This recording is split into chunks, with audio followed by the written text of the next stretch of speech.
if you're on a team, you need to know what your other teammates are doing, classmates are doing. Nice. Hi, so my name's Evan Greenstone. I'm the team lead on Scrapyard. Yeah, I'd like to talk to you, show you a little bit about the game today.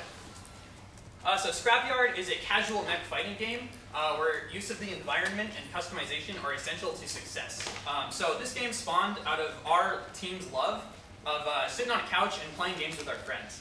We really love fun, and we like different ways of having fun and just basically having a good time. So even if someone's played a game for 100 hours versus someone who's picking it up for the first time, we want them to be able to play the game together and to both enjoy it. Alright, so just some basic facts about our game. We're developing this in UDK. It's a casual fighting game, and our platform that we're building it on is for the PC. And we'd eventually like to get it onto Steam Greenlight, but that's a little bit more in the future. And we're aiming for this game to be between 2 and 4 players. So the main feature of this game, as I mentioned earlier, is multiplayer. This is something we haven't seen too often in Final Games projects in the past, and it's something we really wanted to try to focus on. So this is going to have a lot of challenges with it, but we're really excited for them. So a big part of this that we're going to have to do is iterate constantly and get a lot of people in the room playing the game throughout the year and focus a lot on usability testing. So another big thing that we have is customization. We feel like this leads to not only longevity, but also to just player fun, because you get to create the character that you want in the game.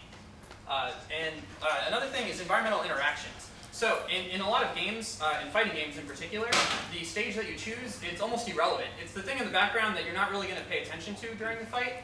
We're trying to bring the stage to the foreground. So we want you to actually choose this because you think the stage is fun. So we're going to be finding a lot of cool ways to have the stage interact with the players, and the players interacting with the stages. So it feels like something you want to do and want to play in.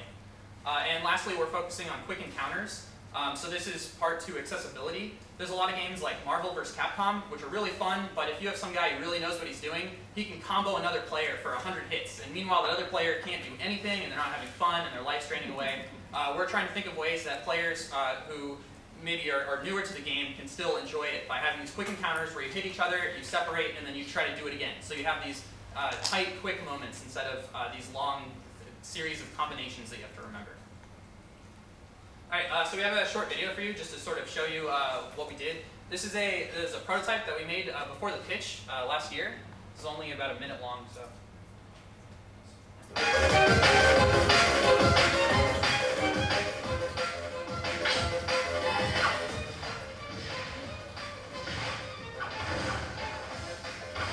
Yeah, so one of our main mechanics in this game is what we've done is we've created these kill meters. So this differs a bit from Super Smash Brothers, where you hit other people and they get easier to knock off the stage. So in this game, when you hit other players, you fill up your kill meter. And when it's filled all the way, it allows you to release a finishing attack. And if you hit someone with this finishing attack, it kills them.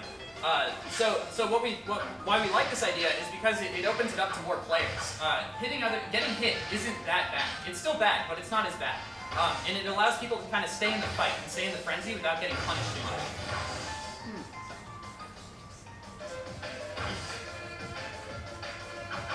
As you can see in this stage, there's a crane that falls down and creates a pit in the level. So this is an example of using the environment to defeat your opponent.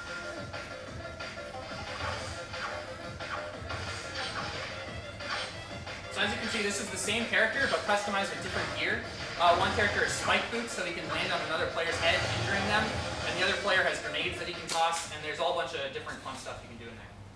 Alright, so back to the presentation. Okay, so one of the things you might have noticed was all those guys were robots.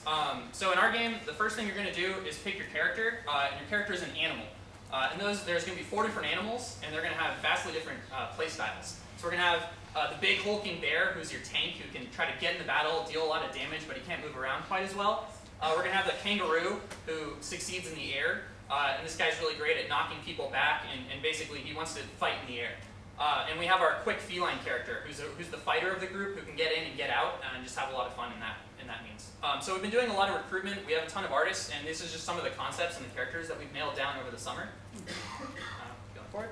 So another thing I talked about was stages and how important they are to us. So we've done a lot of stage concepts over the summer as well. Our designers created these stage previews. So in this one, there's 2 rotating platforms in the center of the stage and rockets that can appear on the left and on the right. And when these rockets appear, players can jump on them, and then they shoot off, and players can guide them up and down, trying to knock into other players. And on the right, we have an example of a boss type stage where there's giant tentacles which can crash down on players and create holes in the level and grab onto players, and you can interact with them in fun ways. And this is one of our artists who arted up that level and an idea of what it could look like in game. So we have really tight interactions between our designers and artists. Alright, so we had the great fortune of being able to intern at a lot of awesome places this past summer and throughout the years. And we've reached out to the people that we worked with to try to help us out in our game. So the professors talked about how important these mentors are.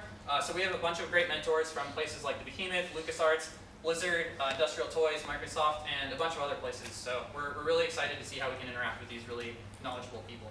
You have names for them yet? Yeah, I can talk about it. So we have Tom Folt from the Behemoth. We figured he'd be great to talk about fun because that's what he makes in Castle Crashers and Alien Hominid. From LucasArts, we have Mitch. Travis, well, he's actually, I think he moved to Crystal Dynamics just recently. John Robbins. Okay, great. And from Blizzard, we have a bunch of people. We have Jason Bender, he's the lead designer on Diablo. We have Mike Hirschberg, is a UI programmer. We have a weapons artist from an unannounced project. And finally, we have a props artist on Diablo. Yeah, and in Industrial Toys, we have a few members who work there, so they can talk a lot about all the awesome people there. Travis, if you want to. Yeah, Hardy LaBelle and Paul Bertone, they're ex-design directors from Bungie. Yeah, and then Chris has been at Microsoft forever.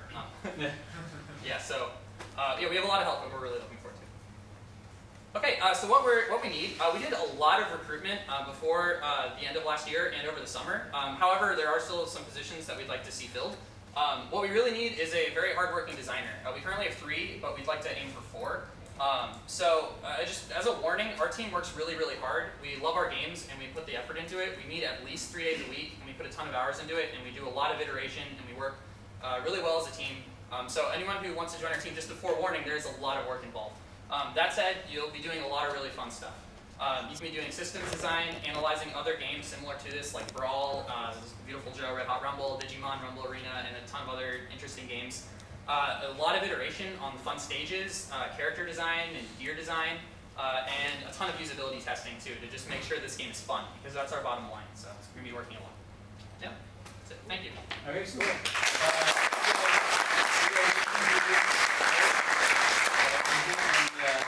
You want Sal as your first choice? We love Sal. Sal, okay.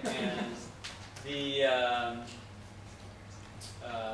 and last time we checked, you were going to be about 13 SC in class all the time. Yes. And still about right? Yeah, we have a ton of artists as well who we'll try to get in as often as possible. Okay. How many artists do you have?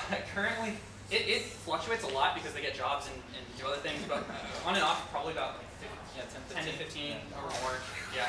Nice. Okay. Great. Awesome. All right. Well done.